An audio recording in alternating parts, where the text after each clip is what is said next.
السلام علیکم۔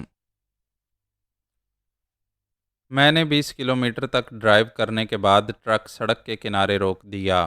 پوجا سے کہا، اب ہمیں اس ٹرک کو چھوڑ دینا چاہیے۔ انہیں ہمارے فرار کا علم ہو گیا ہوگا اور ہمارے تعاقب میں آ رہے ہوں گے۔ ہم سڑک سے اتر کر کھیتوں میں چلے آئے۔ میں نے کہا، ایک تو رات کا وقت ہے اور میں پہلی بار بھارت آیا ہوں۔ تم بتاؤ ہمیں کدھر جانا چاہیے؟ دشمنوں کو بیوقوف بنانا چاہیے۔ جہاں سے فرار ہوئے ہیں اسی طرف جانا چاہیے، یعنی ہمیں پھر پشکر کے مویشی میلے میں جانا چاہیے۔ ہم پشکر تک نہیں جائیں گے، لیکن 4-6 کلومیٹر تک ضرور جائیں گے۔ تعاقب کرنے والے اس خالی ٹرک کو دیکھ کر یہی سمجھیں گے کہ ہم آگے کسی بستی میں چھپنے گئے ہیں اور ہم پیچھے واپسی کے راستے پر چلتے چلتے کسی دوسری سمت چلے جائیں گے۔ ہم کھیتوں سے گزر کر جانے لگے۔ میں نے پریشان ہو کر کہا، پتہ نہیں وہ میری امی کو قیدی بنا کر کیا سلوک کر رہے ہوں گے۔ میں یقین سے کہتی ہوں وہ تمہاری امی کو ایک کلاس قیدی کے طور پر رکھیں گے۔ کالیہ ان کے لیے بہت اہم ہے۔ اس کا علاج کرانے کے لیے وہ تمہاری امی کو ذہنی طور پر نقصان نہیں پہنچائیں گے، کیونکہ انہیں نقصان پہنچے گا تو وہ کالیہ کا آپریشن نہیں کر سکیں گی۔ اللہ کرے تمہارا یقین درست ہو۔ شاید میں ابھی تمہاری امی سے بات کرا سکتی ہوں۔ میں نے حیرانی سے پوچھا، کیسے؟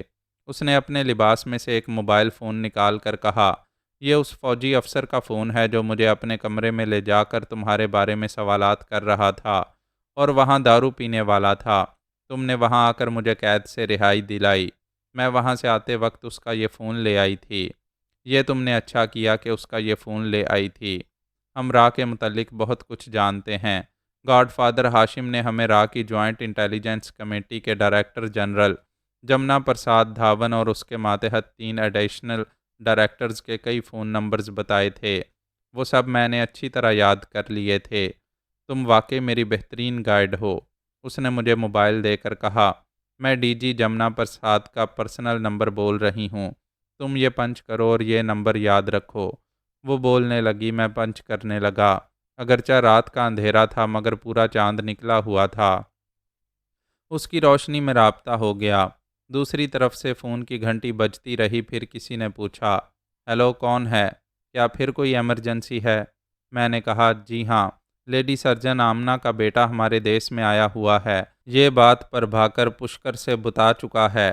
اس نے کہا تھا کہ وہاں کے ٹریننگ سینٹر سے کالیہ کو بھی لے جائیں۔ اس کا بیٹا کالیہ کو نقصان پہنچا سکتا ہے۔ اسی وقت دوسری فون کی گھنٹی سنائی دی۔ جمنا پرساد دھاون نے مجھ سے کہا، جسٹ اے منٹ، میں ابھی تم سے بات کرتا ہوں۔ اس نے دوسرے فون کا ریسیور اٹھا کر پوچھا، ہیلو، کون ہے؟ دوسری طرف سے کچھ کہا گیا۔ وہ چونک کر غصے سے بولا، ہمارے کسی بھی ٹریننگ سینٹر میں کوئی اجازت کے بغیر داخل نہیں ہو سکتا۔ پھر کالیہ کو کون وہاں سے لے گیا ہے؟ میں اس کی یہ بات سن کر حیران ہوا۔ وہ دوسری طرف کی بات سن کر کہہ رہا تھا، جب یہ معلوم ہو چکا ہے کہ اس لیڈی سرجن کا بیٹا وہاں پہنچا ہوا تھا تو کالیہ کی حفاظت کے لیے اور زیادہ سخت انتظامات کرنے چاہیے تھے۔ یہ بات سن کر میں نے فون پر چیخ کر کہا، اے مسٹر دھاون، میں لیڈی سرجن کا بیٹا بول رہا ہوں۔ تمہیں غلط اطلاع دی جا رہی ہے کہ میں کالیہ کو وہاں سے لے آیا ہوں۔ چیخ کر بولنے کے باعث دھاون نے میری بات سنی۔ پھر مجھ سے پوچھا، تم لیڈی سرجن کے بیٹے فرمان ہو؟ ہاں، فرمان ہوں۔ اگر کالیہ کو اغوا کرتا تو پھر چیلنج بھی کرتا کہ میری امی کو کوئی نقصان پہنچے گا تو کالیہ کو زندہ نہیں چھوڑوں گا۔ جب کالیہ مر جائے گا تو پھر تمہاری ماں ہمارے لیے بیکار ہوگی۔ ہم اسے زندہ نہیں چھوڑیں گے۔ میں جانتا ہوں، اسی لیے میں نے کالیہ کو اغوا نہیں کیا ہے۔ جسٹ اے منٹ، میں ابھی پھر بات کروں گا۔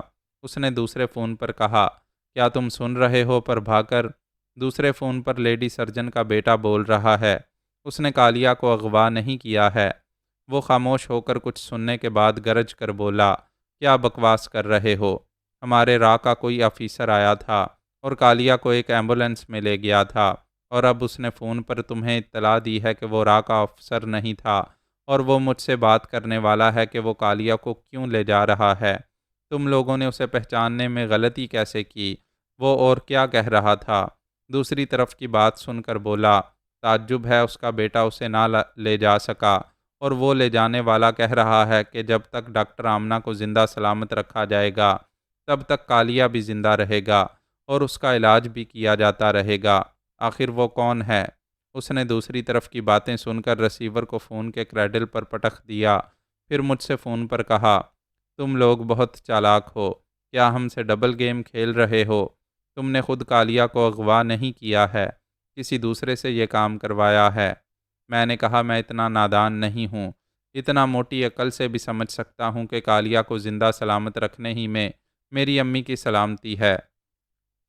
ہاں وہ سلامت رہے گا تو تمہاری ماں بھی سلامت رہے گی۔ میں ابھی معلوم کرنے کی کوشش کرتا ہوں کہ حقیقت کیا ہے۔ اس نے فون بند کر دیا، میں نے بھی موبائل کو آف کیا۔ پوجا نے پوچھا کیا وہ دھمکیاں دے رہا تھا؟ نہیں، معاملہ بگڑ گیا ہے، کسی نے کالیہ کو اغوا کر لیا ہے۔ میں فون پر ہونے والی تمام باتیں اسے بتانے لگا۔ وہ حیرانی اور پریشانی سے بولی، کالیہ کو کون لے جا سکتا ہے؟ وہ لے جانے والا ان سے یہ کہہ رہا تھا کہ تمہاری امی سلامت رہیں گی تو کالیہ بھی سلامت رہے گا۔ وہ تمہاری امی کی سلامتی چاہنے والا یقیناً دوست ہو سکتا ہے، تمہاری امی سے عقیدت رکھنے والا کوئی ہوگا۔ ہم باتیں کرتے ہوئے کھیتوں سے گزر رہے تھے، دوسری طرف سے ایک نیا کھیل شروع ہو چکا تھا۔ اس کا علم ہمیں نہیں تھا، بعد میں جو کچھ ہوا اسے میں بیان کر رہا ہوں۔ تابانی میری امی کو اغوا کر کے لے گیا تھا۔ ڈائریکٹر جنرل دھاون نے اسے کہا تھا کہ میری امی کو ہیڈ کوارٹر میں لے آئے۔ تابانی نے یہی کیا تھا۔ دھاون نے اس کے شانے کو تھپک کر کہا، شاباش، تم نے ہماری ضرورت کے مطابق ایک بہت بڑا کارنامہ انجام دیا ہے۔ اب شمشیر سنگھ کالیہ کا آپریشن ضرور کامیاب ہوگا۔ وہ ٹوٹی ہوئی ہڈیوں کو جوڑنے میں کمال دکھاتی ہے۔ عالمی شہرت رکھنے والے تمام ڈاکٹر اس کی سرجیکل صلاحیتوں کو تسلیم کرتے ہیں۔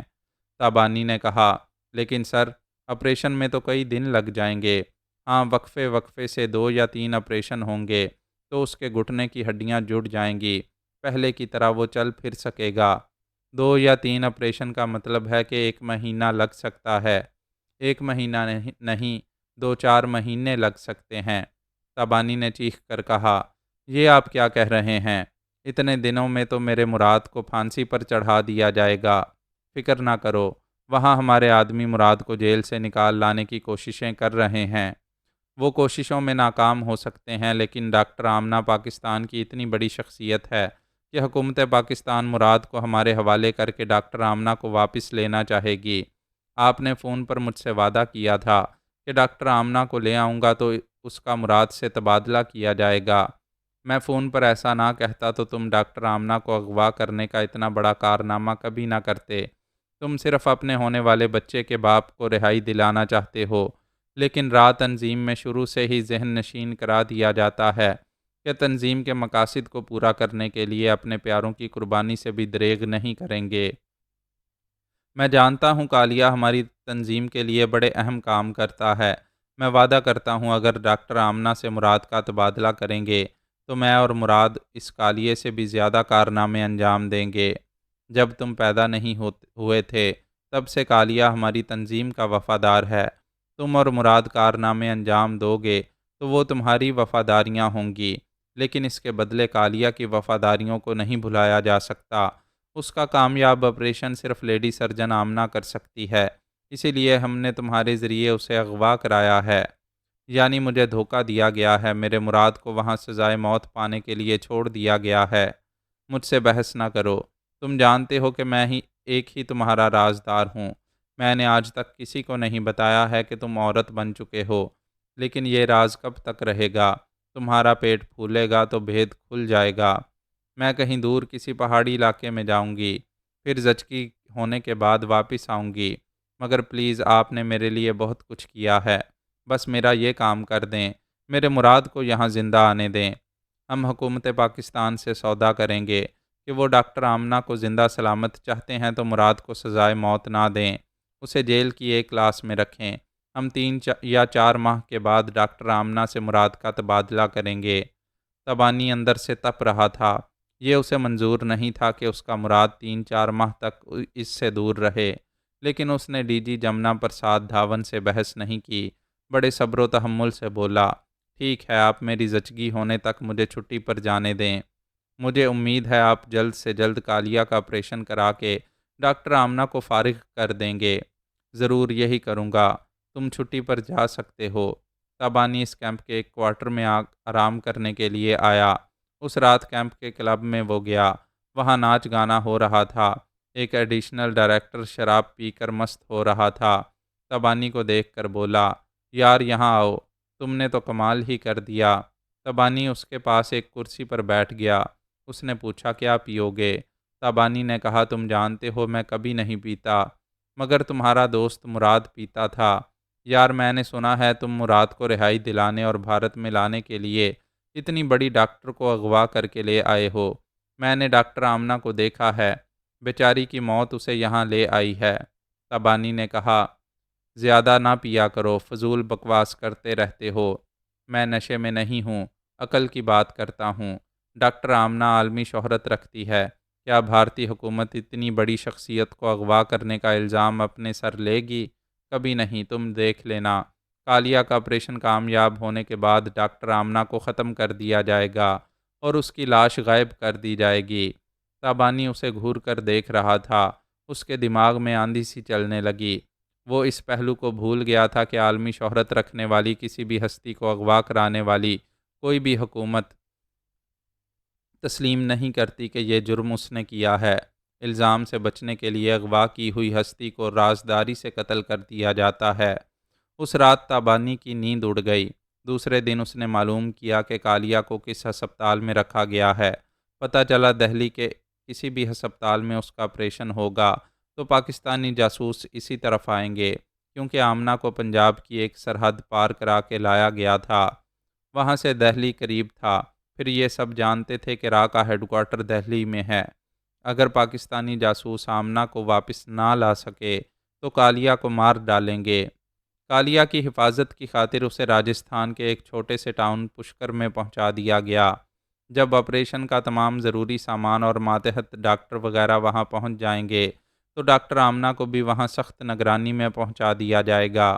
تبانی ڈاکٹر آمنہ سے ملنے کے لیے را کے ایک خفیہ قید خانے میں گیا۔ لیڈی سرجن کو بڑے آرام سے رکھا گیا تھا۔ آمنہ نے اسے دیکھ کر پوچھا، تبانی کیسے ہو؟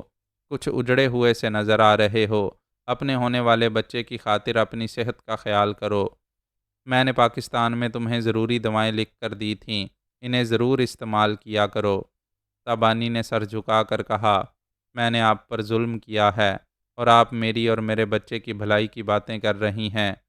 تمہارا جو کام تھا تم نے کیا، میرا جو کام ہے میں ایک ڈاکٹر کی حیثیت سے وہی کر رہی ہوں۔ آپ نے قانون کی مخالفت مول لے کر میرے مراد کا بار بار آپریشن کیا اور اسے چلنے پھرنے کے قابل بنا دیا۔ میں آپ کو جبراً یہاں لے آئی۔ آپ کو مجھ سے نفرت نہیں ہو رہی؟ نفرت کیوں ہوگی؟ مجھے یہاں لائے ہو، مراد سے میرا تبادلہ کرو گے، تمہارا مراد تمہیں مل جائے گا، میں واپس اپنے پاکستان پہنچ جاؤں گی۔ لیکن میں حکومت پاکستان سے کہوں گی کہ مراد کو جلد بھیج دیں، مجھے 6-7 ماہ بعد بلائیں، میں تمہاری زچگی تک تمہیں اپنی نگرانی میں رکھوں گی۔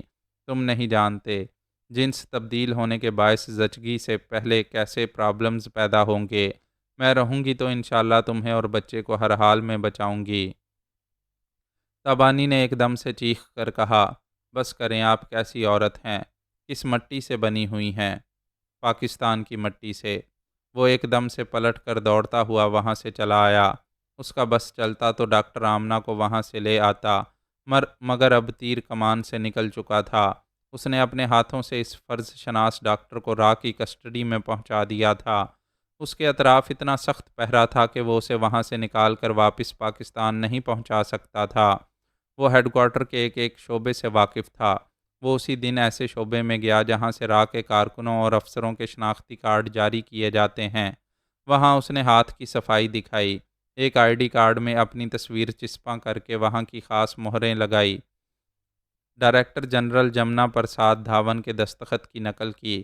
اس طرح وہ اس آئی ڈی کارڈ کے ذریعے ایک ایڈیشنل ڈائریکٹر بن گیا تھا۔ اسی رات وہ ایک فلائٹ سے راجستھان کے ایک شہر جے پور پہنچا۔ وہاں کے ایک ہسپتال کے انچارج کو اپنا کارڈ دکھا کر مرعوب کیا، ایک ڈاکٹر اور 2 وارڈ بوائز کے علاوہ ایک ایمبولینس حاصل کی۔ پھر وہاں سے پشکر پہنچ گیا۔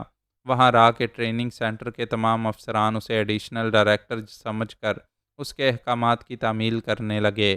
اس وقت تک اعظم بیگ کی جاسوسی کے باعث یہ معلوم ہو چکا تھا کہ لیڈی سرجن آمنہ کا بیٹا فرمان وہاں پہنچا ہوا ہے۔ وہاں کے سینٹر کے افسروں نے یہ بات تبانی کو بتائی۔ اس نے کہا ہم خفیہ ذرائع سے معلوم کر چکے ہیں، اس لیے میں ایمبولینس لایا ہوں۔ کالیا کو اس میں آرام سے لٹا دو، اسے ایک بہت ہی خفیہ مقام پر پہنچایا جائے گا۔ اس حکم کی تعمیل کی گئی۔ اس طرح وہ کالیا کو لے کر وہاں سے جانے لگا۔ اس کے ساتھ آنے والے ڈاکٹر نے راستے میں پوچھا، آپ ہمیں کہاں لے جا رہے ہیں؟ یہ راستہ جے پور نہیں، منڈوا شہر جاتا ہے۔ تابانی نے ایمبولینس کو روک کر ڈاکٹر اور دونوں وارڈز بوائے کو ریوالور دکھا کر کہا، گاڑی سے باہر آؤ، کم آن۔ وہ ریوالور دیکھ کر سہم گئے تھے، فوراً باہر آئے۔ تابانی کے لیے خون خرابہ اور دہشت گردی معمولی سی بات تھی۔ اس نے تینوں کو گولیاں مار کر ہلاک کیا، پھر اسٹیئرنگ سیٹ پر آ گیا۔ اسٹریچر پر لیٹے ہوئے شمشیر سنگھ کالیا نے سر اٹھا کر پوچھا، یہ فائرنگ کس نے کی تھی؟ میں نے ڈاکٹر اور وارڈ بوائز کو ختم کر دیا ہے، مگر تمہیں زندہ رکھوں گا۔ وہ گاڑی سٹارٹ کر کے جانے لگا۔ کالیا نے پوچھا، تم کون ہو؟ تم نے انہیں ہلاک کیوں کیا ہے؟ وہ بیچارے بے گناہ تھے، مگر تمہارے جیسے کتے کو اغوا کرنے کے لیے انہیں قتل کرنا پڑا۔ تم مجھے کتا کہہ رہے ہو، جانتے ہو میں کون ہوں؟ جانتا ہوں، اسی لیے کتا کہہ رہا ہوں۔ تم وہاں لیٹے ہی لیٹے بھونکتے رہو گے، مجھے کاٹنے کے لیے یہاں تک نہیں آ سکو گے۔ تمہاری ایک ٹانگ کے گھٹنے پر پلاسٹر چڑھایا گیا ہے، تم چلنے پھرنے کے قابل نہیں رہے۔ اگر تم میرے دشمن ہو تو مجھے مار ڈالو، اس طرح کہاں لے جا رہے ہو؟ کچھ دشمن ایسے ہوتے ہیں جنہیں ہلاک نہیں کیا جاتا، انہیں زندہ رکھ کر ان سے فائدہ اٹھایا جاتا ہے۔ تم مجھ سے کیا فائدہ اٹھانا چاہتے ہو؟ جب میں پاکستان میں تھا تو لیڈی سرجن آمنہ نے کہا تھا کہ انہوں نے کبھی کسی انسان سے نفرت نہیں کی، صرف ایک شخص ایسا ہے جس نے ان کا گھر اجاڑ دیا، شوہر سے الگ کر دیا، انہیں گھر سے بے گھر کر دیا۔ لیکن وہ دشمن کبھی مریض بن کر آئے گا تو وہ ایک ڈاکٹر کے فرائض پورے کرنے کے لیے اس سے بھی نفرت نہیں کریں گی، پوری دیانتداری سے اس کا علاج کریں گی۔ قسمت کی ستم ظریفی دیکھو، تم اس کے محتاج ہو گئے ہو۔ تمہارے گھٹنے کی ہڈیوں کی وہی ایک ڈاکٹر جوڑ کر تمہیں چلنے پھرنے کے قابل بنا سکتی ہے۔ وہ بے بسی سے بولا، ہاں میں اسی کا محتاج ہو گیا ہوں، مگر تم نہیں جانتے، ڈاکٹر آمنہ بہت چال باز ہے۔ اس نے اپنے بیٹے کے ذریعے میرا یہ گھٹنا توڑ دیا، ہڈیاں چور چور کر دیں تاکہ میں علاج کے لیے اس کا محتاج بن جاؤں۔ میں نے را کے ڈی جی دھاون صاحب سے کہا تھا کہ مجھے اس ڈاکٹر آمنہ پر بھروسہ نہیں ہے، وہ میری دشمن ہے، مگر ڈی جی نے کہا ہے کہ وہ ناکام آپریشن کرے گی تو اسے گولی مار دی جائے گی۔ کوئی ضروری نہیں ہے کہ ہر آپریشن کامیاب ہو، کبھی ناکامی بھی ہو سکتی ہے۔ اس سے پہلے کہ ناکامی ہو میں تمہیں اس سے دور لے جا رہا ہوں۔ اس سے دور کہاں لے جا رہے ہو؟ اسے پاکستان سے اغوا کر کے لایا گیا ہے، وہ میرا آپریشن کرے یا نہ کرے، زندہ واپس نہیں جائے گی۔ میں تمہیں یرغمال بنا کر رکھوں گا تو اسے ہلاک نہیں کیا جائے گا۔ اب سمجھا، تم پاکستانی جاسوس ہو، اس ڈاکٹر کو بچانے کے لیے مجھے اغوا کر رہے ہو، مگر کہاں لے جاؤ گے؟ تم راہ کے سراغ رسانوں کو نہیں جانتے ہو، وہ صبح تک تمہیں ڈھونڈ نکالیں گے۔ راہ والے مجھے کیا ڈھونڈیں گے؟ میں تو خود راہ کا ایک دہشت گرد ہوں، جتنے ہتھ کنڈے وہ جانتے ہیں اتنے ہی میں بھی جانتا ہوں، گھر کا بیدی ہوں۔ اچھا اب خاموش رہو، میں فون پر گفتگو کروں گا، اس دوران میں تمہارے منہ سے آواز نکلے گی تو میرے ریوالور سے گولی نکل پڑے گی۔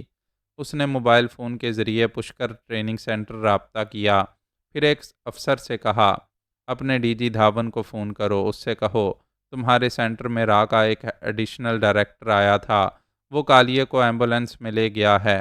کہاں لے گیا ہے یہ تم میں سے کوئی نہیں جانتا، اور تم لوگوں کے نہیں جاننے کا مطلب ہے کہ کالیے کو اغوا کیا گیا ہے۔ دوسری طرف سے پوچھا گیا، تم کون ہو اور یہ کیسے کہہ سکتے ہو ہمارا ہی ایک بڑا افسر کالیہ صاحب کو اغوا کرے گا؟ وہ بڑا افسر میں ہی ہوں۔ دھاون صاحب سے بولو، جب تک لیڈی ڈاکٹر آمنہ زندہ سلامت رہے گی تب تک کالیہ بھی زندہ سلامت رہے گا اور اس کا علاج ہوتا رہے گا۔ میں اپنے ایک اڈے پر پہنچنے کے بعد دھاون صاحب سے بات کروں گا۔ اس نے فون بند کر دیا۔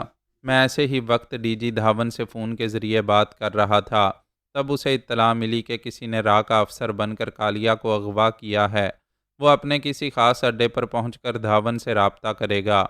ڈائریکٹر جنرل جمنا پرساد دھاون کی نیند اڑ گئی تھی۔ گھوڑا اگر لنگڑا ہو جائے، دوڑنے کے قابل نہ رہے، تو اسے گولی مار دی جاتی ہے۔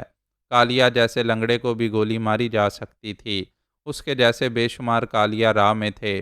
ایک کو گولی مارنے کے بعد اس کی کمی محسوس نہ کی جاتی، لیکن را تنظیم کو کالیا نے بڑی چالاکی سے جکڑ رکھا تھا۔ اس کے بہت سے اہم راز تحریری دستاویزات اور ویڈیو کی صورت میں کالیا کے پاس تھے۔ اس نے وہ تمام راز اپنی بیٹی شلپا کو دے کر کہا تھا کہ وہ روپوش ہو جائے۔ راہ والوں کو جب تک وہ اہم راز نہیں ملیں گے، وہ کالیا کو نہ ماریں گے اور نہ مرنے دیں گے، اس کا باقاعدہ علاج کرائیں گے۔ اور یہی ہو رہا تھا۔ بیٹی تمام رازوں کے ساتھ روپوش رہ کر باپ کی جان بچا رہی تھی۔ ڈی جی دھاون یہ سوچ کر پریشان ہو رہا تھا کہ کالیا کو اغوا کرنے والے نے اگر اسے مار ڈالا تو اس کی بیٹی انتقام لینے کے لیے را کے خلاف محاذ بنا لے گی۔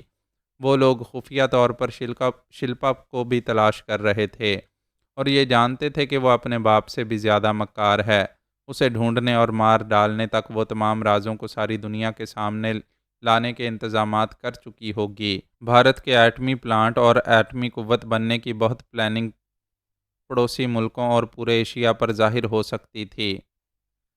ڈی جی دھاون نے اتنی رات کے وقت 3 ایڈیشنل ڈائریکٹرز کو بلا کر پوچھا، آپ تینوں یہاں ہیں تو پشکر میں کون ایڈیشنل ڈائریکٹر بن کر گیا ہے؟ وہاں کے افسران کہہ رہے ہیں کہ اس نے آئی ڈی کارڈ کے ذریعے اپنے ایڈیشنل ڈائریکٹر ہونے کا ثبوت پیش کیا تھا۔ ہمارے پرنٹڈ کارڈ اور خاص مہر اسے کیسے مل گئی؟ اس کے کسی سوال کا جواب کسی کے پاس نہیں تھا۔ دھاون نے کہا، آپ لوگ کلب میں بہت زیادہ پیتے ہیں۔ کسی نے آپ کی مدہوشی سے فائدہ اٹھا کر آپ کی جیب سے کارڈ نکال کر کیمرے سے اس کارڈ کی تصویر لی ہے۔ چرایا ہوا کارڈ واپس آپ کی جیب میں رکھ دیا، پھر کیمرے سے لی ہوئی تصویر کے مطابق اپنے لیے ویسا ہی ایک کارڈ بنا لیا ہوگا۔ وہ زبردست نقال ہے، اس نے میرے دستخط کی بھی نقل کی ہوگی۔ ہمارے اندر کوئی ایسا غدار ہے جس نے ہماری خاص مہر اس کارڈ پر لگائی ہے۔ صبح تک وہ اس معاملے پر سر کھپاتے رہے، پھر فون کی گھنٹی بجنے لگی۔ ڈی جی دھاون نے ریسیور اٹھا کر پوچھا، ہیلو، کون ہے؟ تابانی کی آواز سنائی دی، سر میں ہوں شنکر داس۔ شنکر، پھر کسی وقت بات کرنا، ابھی میں بہت پریشان ہوں۔ میں نے آپ کی پریشانی دور کرنے کے لیے ہی فون کیا ہے۔ آپ کالیا کے لیے پریشان ہیں نا؟ وہ جلدی سے بولا، ہاں ہاں، تم نے اس کے بارے میں کچھ معلوم کیا ہے؟ سر، معلوم کیا کرنا ہے؟ وہ تو میرے پاس ہے۔ کیا؟ وہ تمہارے پاس ہے؟ کہاں ہے؟ جہاں بھی ہے خیریت سے ہے، اور اس وقت تک خیریت سے رہے گا جب تک آپ لیڈی سرجن آمنہ کو پاکستان واپس نہیں بھیج دیں گے۔ کیا تمہارا دماغ خراب ہو گیا ہے؟ تم ہمارے ہو کر ہم سے دھوکہ کر رہے ہو۔ دھوکہ پہلے آپ نے دیا ہے۔ میں نے اپنے مراد کو یہاں لانے کے لیے اس نیک اور عظیم خاتون کو اغوا کیا تھا۔ آپ نے ہیلی کاپٹر بھیج کر میری مدد کی تھی۔ یہاں پہنچتے ہی آپ نے کالیا کو بڑی اہمیت دی اور مراد کے سزائے موت پانے کی پرواہ نہیں کی۔ میں نے تم سے وعدہ کیا ہے ہمارے آدمی مراد کو پاکستانی جیل سے نکال لائیں گے۔ کیا تمہیں مجھ پر بھروسہ نہیں ہے؟ بھروسہ تھا، اب نہیں رہا۔ آپ کالیا کو زندہ رکھنا چاہتے ہیں تو ڈاکٹر آمنہ سے مراد کا تبادلہ کریں۔ دیکھو، عقل سے کام لو۔ اگر ہم نے اس طرح تبادلہ کیا تو ساری دنیا میں بھارت کی رسوائی ہوگی کہ ہم نے اتنی عظیم ہستی کو پاکستان سے اغوا کرایا تھا۔ تو پھر یہ بات دنیا والوں سے چھپانے کے لیے ڈاکٹر آمنہ سے کام لینے کے بعد اسے مار ڈالنا ہوگا۔ کسی کو خبر نہیں ہوگی کہ اسے یہاں لایا گیا تھا۔ دانشمندی یہی ہے۔ میں آپ کی طرح دانشمند نہیں ہوں۔ 24 گھنٹے کے اندر ڈاکٹر آمنہ کو پاکستان پہنچاؤ۔ کیا تم نے آمنہ کی رٹ لگا رکھی ہے؟ کیا وہ تمہاری کوئی سگی لگتی ہے؟ ہاں، سگی سے بھی زیادہ سگی۔ بھگوان کی سوگند وہ میری ماں ہے۔ اس ماں کے لیے میں مراد کا بھی مطالبہ نہیں کروں گی۔ میری کوکھ کے بچے نے مجھ سے کہا ہے کہ میں اس ننھے کے ساتھ جان دیتے دیتے بھی اس ماں کو پاکستان پہنچا دوں۔ سر، پہلے میں دہشت گرد تھا، پھر محبوبہ بنا اور ماں بننے والا ہوں، لیکن اب بارود بن گیا ہوں۔ Director general Jamuna Prasad Dhawan receiver کان سے لگائے حیرانی سے دیدے پھیلائے تابانی کی باتیں سن رہا تھا۔ حیرانی اس بات پر تھی کہ تابانی کا مزاج بدل گیا تھا۔ پہلے وہ اپنے مراد کو رہائی دلانے کے لیے جنون میں مبتلا ہو کر ڈاکٹر آمنہ کو اغوا کر کے بھارت لے آیا تھا۔ ڈاکٹر آمنہ کی اس پر بڑی مہربانیاں تھیں، اس نے اس کے محبوب مراد کے نہایت مشکل آپریشن کر کے اسے چلنے پھرنے کے قابل بنایا تھا۔ پھر تابانی کو قید سے رہائی دلانے کے انتظامات کیے تھے اور تابانی کو قانون کی نظروں سے چھپا کر رکھا تھا۔ یہ وعدہ بھی کیا تھا کہ مراد کو جیل سے نکال کر اس کے پاس پہنچا دیا جائے گا، لیکن تابانی اپنے مراد کے لیے جنون میں مبتلا ہو گیا تھا۔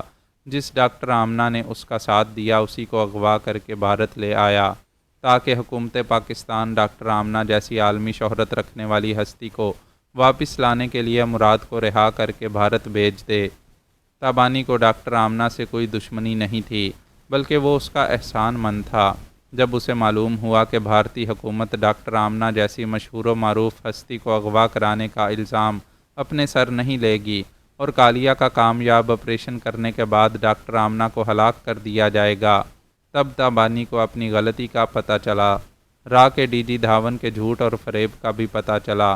اس نے جھوٹا وعدہ کیا تھا کہ ڈاکٹر آمنہ سے مراد کا تبادلہ کیا جائے گا۔ ان حقائق کا علم ہونے پر تابانی کی کھوپڑی گھوم گئی۔ وہ بڑے سے بڑا جرم کر سکتا تھا، لیکن اپنی محسنہ کی ہلاکت نہیں چاہتا تھا۔ وہ قید خانے میں آمنہ سے ملنے گیا تو اس کا ممتا بھرا رویہ دیکھ کر اور شرمندہ ہوا۔ تب اس نے شمشیر سنگھ کالیہ کو اغوا کرنے کا بہت ہی خطرناک قدم اٹھایا۔ وہ جانتا تھا کہ راہ کے سراغ رساں اسے بھارت کے کسی علاقے میں چھپنے نہیں دیں گے۔ کتوں کی طرح اس کی بو سونگھتے ہوئے اس کی شہرک تک پہنچ جائیں گے۔ اس کے باوجود اس نے کالیہ کو پشکر ٹریننگ سینٹر سے اغوا کیا اور اب فون کے ذریعے ڈی جی دھاون کو چیلنج کر رہا تھا کہ جب تک ڈاکٹر آمنہ سلامت رہے گی، کالیہ کو بھی زندہ سلامت رکھا جائے گا۔ ڈی جی دھاون فون پر اس کا چیلنج سن کر اس لیے بھی حیران تھا کہ جو تابانی جنس تبدیل ہونے کے بعد بھی عورت ہو کر خود کو عورت نہیں کہتا تھا اور مرد کی طرح بولتا اور زندگی گزارتا رہا، وہ پہلی بار عورت کی طرح آمنہ کے بارے میں بول رہا تھا۔ ہاں، وہ سگی سے بھی سگی، زیادہ سگی ہے، بھگوان کی سوگند وہ میری ماں ہے۔ ایسا کہہ کر وہ پہلی بار بے اختیار ایک ماں کی عظمت سے متاثر ہو کر بولا، بلکہ بولی، اس ماں کے لیے میں مراد کا بھی مطالبہ نہیں کروں گی۔ میری کوکھ کے بچے نے مجھ سے کہا ہے کہ میں اس ننھے کے ساتھ جان کی بازی لگاتے ہوئے بھی اس ماں کو پاکستان پہنچا دوں۔ وہ پھر عورت کی طرح بولا، سر یو آر نو مور سر۔ پہلے میں دہشت گرد تھی، پھر محبوبہ بنی، پھر ماں بننے لگی، لیکن اب بارود بن گئی ہوں۔ ڈی جی دھاون کی سمجھ میں آ گیا کہ وہ مرد بن کر رہنے والی اب ڈاکٹر آمنہ کی ایسی عقیدت مند بن گئی ہے کہ ذہنی اور نفسیاتی طور پر خود ماں بن کر فخر کر رہی ہے اور اب عورت کی طرح بولنے لگی ہے۔ شاید آئندہ بھی ایک ماں ایک عورت بن کر فخر کرتی رہے گی۔ ڈی جی دھاون نے کہا، just a minute Shankar Das. وہ بولی، مجھے شنکر داس نہیں تابانی کہو، میرا مراد مجھے اسی نام سے پکارتا ہے۔ اپنے محبوب کی زبان پر جو نام آئے وہ سب سے قابل فخر نام ہوتا ہے۔ آل رائٹ، میں تمہیں تابانی کہہ رہا ہوں۔ تم شاید جوش میں آ کر یہ بھول رہے ہو کہ خود کو ہمیشہ مرد کہتے تھے، لیکن اب ایک عورت کی طرح بول رہے ہو نہیں، بول رہی ہوں۔ جوش میں نہیں، ہوش میں رہ کر بول رہی ہوں۔ اپنی ماں آمنہ کی عظمت کو دیکھ کر سمجھ گئی ہوں کہ صرف مرد ہی نہیں، عورت بھی عظیم ہوتی ہے، اور مجھے عورت بننے پر شرمانا نہیں، فخر کرنا چاہیے۔ میں تمہارے بدلتے ہوئے احساسات اور جذبات کو اچھی طرح سمجھ رہا ہوں۔ تم ڈاکٹر آمنہ کی احسان مند ہو، کیا میرے احسانات کو بھول گئی ہو؟ تمہیں اپنی راہ تنظیم میں لانے والا میں ہوں۔ تمہاری تبدیلی جنس کا صرف ایک میں رازدار تھا۔ میں ہر آڑے وقت میں تمہارے کام آتا رہا ہوں۔ اب تم تمام احسانات کو بھول کر مجھے مشکلات میں پھنسا رہی ہو۔ کالیہ کو کچھ ہو گیا یا وہ کسی طرح مر گیا تو اس کی بیٹی شلپا ہمارے لیے بڑے مسائل پیدا کر دے گی۔ اس کے پاس ایسے راز ہیں جنہیں کبھی ظاہر نہیں ہونا چاہیے، لیکن کالیہ علاج کے بغیر مرے گا تو شلپا انتقاماً ہمارے خلاف بہت کچھ کرے گی۔ تابانی نے کہا، مجھے کالیہ سے کوئی ذاتی دشمنی نہیں ہے، میں اس کا علاج کراتی رہوں گی۔ صرف علاج نہیں، اس کا آپریشن بھی بہت ضروری ہے۔ آپریشن بھی ہو جائے گا، آپ میری ماں کو رہا کر دیں۔ یہ اتنا مشکل آپریشن ہے کہ صرف ڈاکٹر آمنہ کر سکتی ہے۔ آپ انہیں رہا کر دیں گے تو وہی آپریشن کریں گی۔ کہاں کریں گی؟ ہمارے دیس کے کس شہر کے کس ہسپتال میں تم علاج کراؤ گی؟ بھارت دیس میں جہاں بھی کراؤں گی وہاں مجھے بھی گرفتار کر لیا جائے گا اور میری ماں کو بھی۔ کامیاب آپریشن کے بعد ہلاک کر دیا جائے گا۔ ہمارے دیش کے باہر میری ماں جس ملک میں جانا اور آپریشن کرنا پسند کریں گی، وہیں کالیہ کا علاج ہوگا۔ کیا تم اپنے دیش کو بدنام کرنا چاہتی ہو کہ ہم نے ڈاکٹر آمنہ کو اغوا کرایا تھا؟ میں اپنے دیش کی بدنامی نہیں چاہتی۔ میری ماں بھی آپ کے خلاف کبھی بیان نہیں دیں گی۔ تابانی حقیقت کو سمجھو، وہ ہمارے دیش میں پوری طرح پابند رہ کر ہمارے احکامات کی تعمیل کر کے کالیہ کو چلنے پھرنے کے قابل بنا دے گی۔ انہیں کسی طرح کی پابندی میں نہیں رکھا جائے گا۔ وہ خود ہی ایک فرض شناس ڈاکٹر ہیں۔ دشمنوں کا علاج کرتے وقت بھی فرض کے تقاضے پورے کرتی ہیں۔ تم بہت ضدی ہو۔ اس ڈاکٹر کا جادو تمہارے سر چڑھ کر بول رہا ہے۔ ٹھیک ہے، میں ابھی ڈاکٹر آمنہ سے بیرون ملک جا کر آپریشن کرنے کا معاملہ طے کرتا ہوں۔ پہلے آپ ان سے معاملہ طے کریں، پھر میں ان سے فون پر بات کروں گی۔ مجھے بتائیں میں کتنی دیر بعد آپ کے موبائل فون پر رابطہ کروں؟ 40 منٹ کے بعد۔ رابطہ ختم ہو گیا۔ تابانی نے کالیہ کو جہاں چھپایا تھا وہاں سے تقریباً 15 کلومیٹر دور آ کر فون کے ذریعے ڈی جی دھاون سے باتیں کرتی رہی تھی، تاکہ راہ کے سراغ رساں کسی طرح سراغ لگا کر اس کا محاصرہ کریں تو اسے گرفتار کر سکیں، کالیہ تک نہ پہنچ سکیں۔ وہ ایسا وقت تھا جب میں پوجا کے ساتھ پشکر کے مویشی میلے سے فرار ہوا تھا اور کئی کلومیٹر دور جا کر فوجی ٹرک سے اتر کر مین روڈ چھوڑ کر کھیتوں سے گزر رہا تھا۔ پوجا نے کہا تھا ہمارے تعاقب میں آنے والے اس خالی ٹرک کے آس پاس ہمیں ڈھونڈنے کے بعد یہی سمجھیں گے کہ ہم آگے کہیں بھاگتے ہوئے گئے ہیں، اس لیے ہم پشکر کی طرف واپس جائیں گے۔ اس کا آئیڈیا اچھا تھا۔ تعاقب میں آنے والے یہ سوچ بھی نہیں سکتے تھے کہ ہم جہاں سے فرار ہوئے ہیں اسی طرف واپس گئے ہیں۔ لیکن ہم واپس پشکر نہیں گئے۔ چند کلومیٹر تک کھیتوں کے درمیان سے گزرنے کے بعد ہم نے راستہ بدل دیا۔ وہ علاقہ ہمارے لیے انجانا تھا۔ ہمیں اندازہ نہیں تھا کہ ہم کس سمت جا رہے ہیں۔ راستے میں کوئی شہر یا گاؤں آتا تو وہاں معلوم کیا جا سکتا تھا کہ ہم کہاں پہنچے ہوئے ہیں۔ آخر ہم ایک بستی کے قریب پہنچے۔ اس وقت شاید رات کے 2 بج گئے تھے۔ اس گاؤں کے تمام گھروں کی بتیاں بجھی ہوئی تھیں۔ وہاں غریبوں کی جھونپڑیاں اور مٹی کے کچے مکانات تھے۔ ان گھروں میں دھن دولت نہیں تھی، اس لیے وہ اپنے تاریک مکانوں میں بے فکری سے سو رہے تھے۔ میں نے کہا یہاں اتنا سناٹا ہے کہ ہم ایک دروازے پر دستک دیں گے تو ارد گرد 10 گھروں تک آواز جائے گی، پورا گاؤں جاگ کر باہر آ جائے گا۔ پوجا نے کہا سارے گاؤں میں معلوم نہیں ہونا چاہیے کہ ہم دونوں یہاں آئے تھے، پھر یہاں سے کچھ کھا پی کر فلاں سمت گئے ہیں۔ ہمارا تعاقب کرنے والے ادھر آ کر ان سے بہت کچھ معلوم کر سکتے ہیں۔ کیا تمہیں بھوک لگ رہی ہے؟ نہیں، میں بھوک پیاس برداشت کر سکتی ہوں۔ ہمیں یہاں رکنا نہیں چاہیے۔ یہاں سے جتنی دور جائیں گے ہمارے لیے بہتر ہوگا۔ گاؤں کے اطراف دھان کے خوشے اور خشک گھاس کے ڈھیر لگے ہوئے تھے۔ ہم ایک کھلیان کے پاس گزرنے لگے تو کچھ ایسی دھیمی سی آوازیں سنائی دیں جیسے 2 افراد خشک گھاس میں چھپے ہوئے سرگوشیاں کر رہے ہوں۔ بہت دیر ہو گئی، اب مجھے جانے دو، ایک مرد کی آواز سنائی دی۔ میں نہیں جانتا کتنی دیر ہوئی ہے، میرا تو دل بھرا نہیں ہے۔ پوجا نے جھجکتی ہوئی نظروں سے مجھے دیکھا۔ میں نے اسے دیکھا تو اس کی نظریں جھک گئیں۔ عورت کی آواز سنائی دی، تمہارا دل تو کبھی نہیں بھرے گا، تم بڑے وہ ہو۔ اس کے ساتھ ہی سوکھی گھاس میں ہلچل سی پیدا ہونے لگی۔ وہ پہلے ہی گھاس میں چھپے ہوئے تھے، ان کے اوپر اور گھاس گرنے لگی۔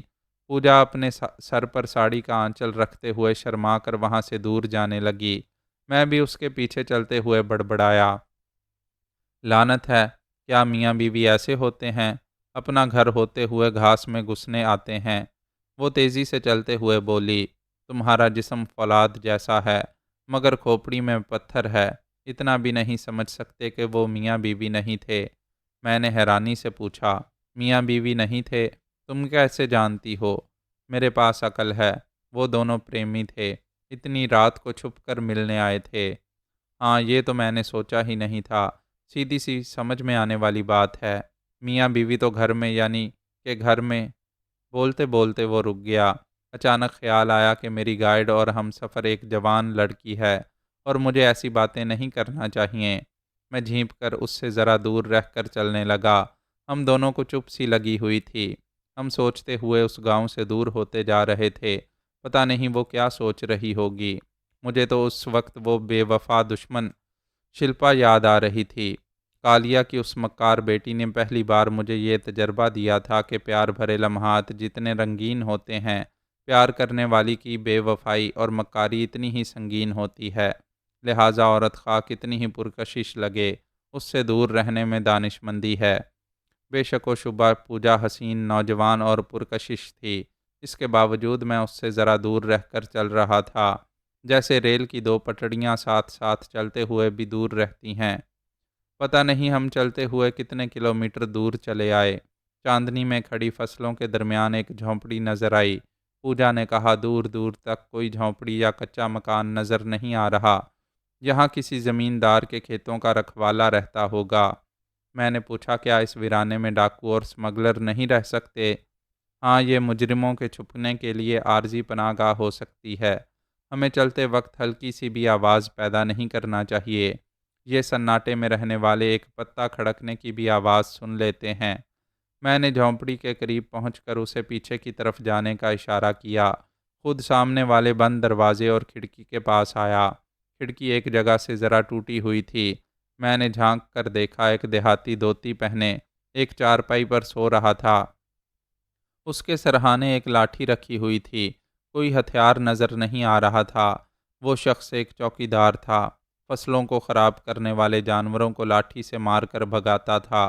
میں نے جھونپڑی کے پیچھے پوجا کے پاس آ کر کہا، اندر ایک چوکیدار سو رہا ہے، اس کے پاس صرف ایک لاٹھی ہے۔ ہم اندر جا کر اس سے معلوم کر سکتے ہیں کہ یہ کون سی جگہ ہے اور دلی کی طرف جانے والا راستہ کون ہے۔ پوجا نے کہا، ہاں، ہم یہاں تھوڑی دیر کے لیے آرام کر کے آگے جائیں گے۔ اس کی بات ختم ہوتے ہی ایک گاڑی کی آواز دور سے سنائی دی۔ ہم دونوں دبے قدموں چلتے ہوئے کھڑی فصلوں کے درمیان جا کر رک گئے۔ ایک گاڑی کی ہیڈ لائٹس دکھائی دے رہی تھیں۔ قریب آنے پر معلوم ہوا وہ ایک بڑی سی لینڈ کروزر تھی۔ کچے راستے پر چلتی ہوئی جھونپڑی کے سامنے رک گئی تھی۔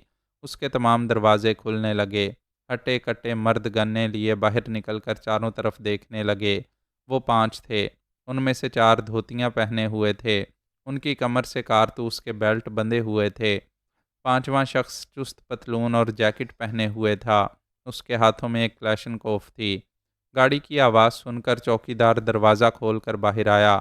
اس نے آگے بڑھ کر پتلون اور جیکٹ والے سے مسافے کے لیے ہاتھ بڑھاتے ہوئے کہا، ہائے پتواری، یہاں چوکیدار بن کر رہنے کے بڑے فائدے ہیں۔ کبھی پولیس والے اور کبھی چوکیدار اور ڈاکو قاتل آتے ہیں۔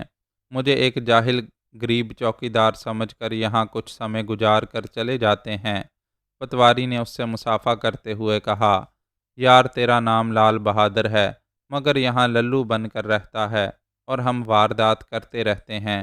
دولت مند بننے، عیش کرنے اور قانون کے لمبے ہاتھوں سے بچنے کے لیے ہمیں یہی کرتے رہنا ہوگا۔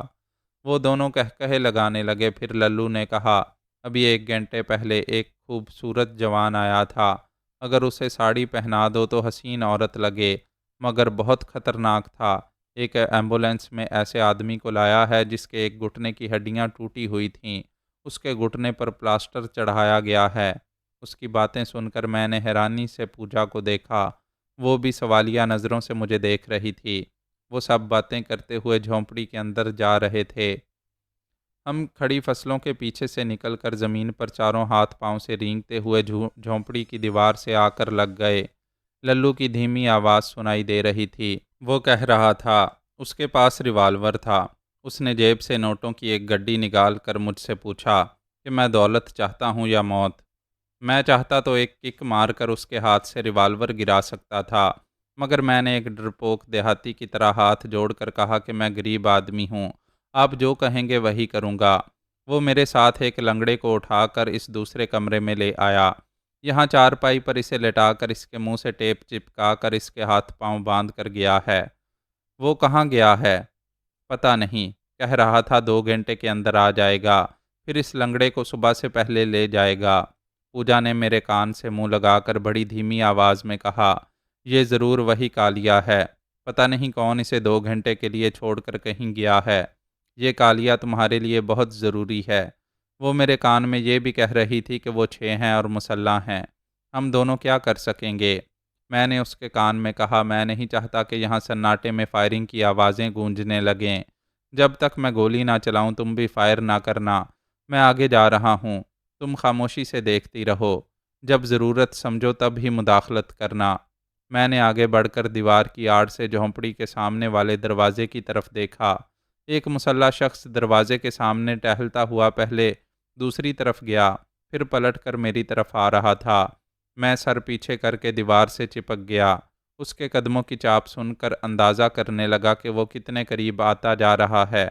میں نے ایک ہاتھ میں چاقو پکڑا ہوا تھا۔ جیسے ہی قدموں کی آواز بالکل قریب آئی، میں نے فوراً ایک ہاتھ بڑھا کر اس کا گریبان پکڑ کر اپنی طرف کھینچ لیا۔ اسے دونوں ہاتھوں سے کلیشنکوف تھام کر ٹریگر کی طرف انگلی لے جانے میں جتنا وقت لگا، اتنی دیر میں نے اس کے منہ پر ہاتھ رکھا اور چاقو اس کے سینے میں پیوست کر دیا۔ وہ خاصا تگڑا تھا، مگر زندگی کی آخری تمام قوت مجتمع کر کے بھی میرے شکنجے سے نہ نکل سکا۔ جب وہ بالکل بے جان ہو گیا تو میں نے اسے زمین پر پھینک دیا۔ پوجا دوسرے کمرے کی کھڑکی سے کان لگائے سن رہی تھی۔ اس کمرے میں پتواری اور للو اپنے آدمیوں کے ساتھ تھے۔ پتواری کالیا کے منہ پر سے ٹیپ ہٹا کر پوچھ رہا تھا، اے تو کون ہے؟ اور تجھے یہاں لانے والا کون ہے؟ اور تجھ سے کیا چاہتا ہے؟ وہ بولا، میرا نام کالیا ہے اور یہاں ایک پاکستانی جاسوس مجھے لایا ہے۔ پتہ نہیں یہاں سے کہاں لے جانے والا ہے۔